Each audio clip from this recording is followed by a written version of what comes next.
පසුගිය සතියේ මරණයටපත් වුණු රංග රාජපක්ෂ මහත්මයාගේ මරණය වෙලාවේ ජනතා විමුක්ති පෙරමුණ විශේෂ උපදෙස් දෙනවා අපි දැක්කා. ඒ තමයි මරණයක් සිදු වුණාම ඒ පවුලයට වේදනාව තියෙනවා. ඒ නිසා සංවේදී වෙන්න ඒක හොඳ දෙයක්. මොකද අපි දන්නවනේ 1988 89 දී ජනතා විමුක්ති පෙරමුණේ සංවේදීභාවය. ඔවුන් 88 89 දී ඝාතනය කරන ලද පුද්ගලයින්ව ඔවුන්ගේ පවුල් වලට අවසන් ගෞරව දැක්වීමට වට ඉඩකඩ ලබා දුන්න හැටි. ධනිසෙන් ඉහළට මිනිහ ඔසවන්න බෑ, ආගමික වතාවට පවත්වන්න බෑ, පස් දෙනෙකුට මරණයට සහභාගී වෙන්න බෑ. එහෙමනේ උපදෙස් දුන්නේ. ඒ සංවේදීභාවය 88 දක්වපු ජනතා විමුක්ති පෙරමුණට දේශපාලනික වශයෙන් මරණය සම්බන්ධව යම්කිසි අභිරහසක් කියන සමාජ මතයක් ආවහම මරණය සංවේදීභාවය දැවුණා.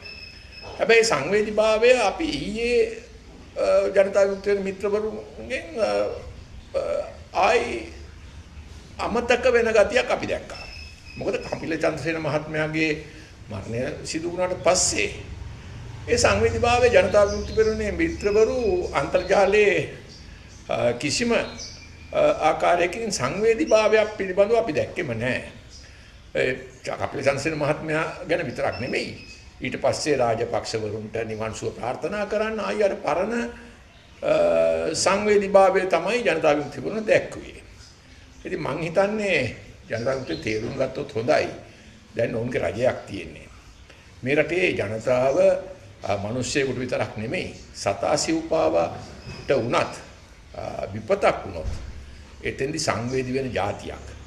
ඒ සංවේදී જાතියේ සංවේදීභාවය නැති කලේ ජනතා විමුක්ති පෙරමුණේ දේශපාලනික සංස්කෘතිය.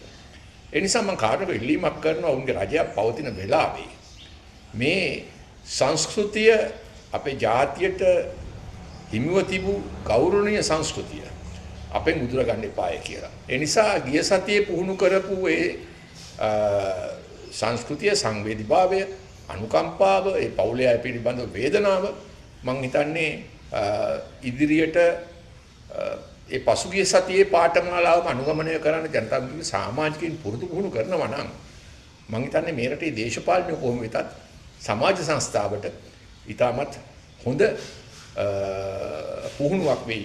ඒ නිසා ජනතා විමුක්ති පෙරමුණේ නායකත්වය මේ පිළිබඳව අවධානය යොමු කරන්නයි කියලා මම කාරුණිකව මතක් කරනවා.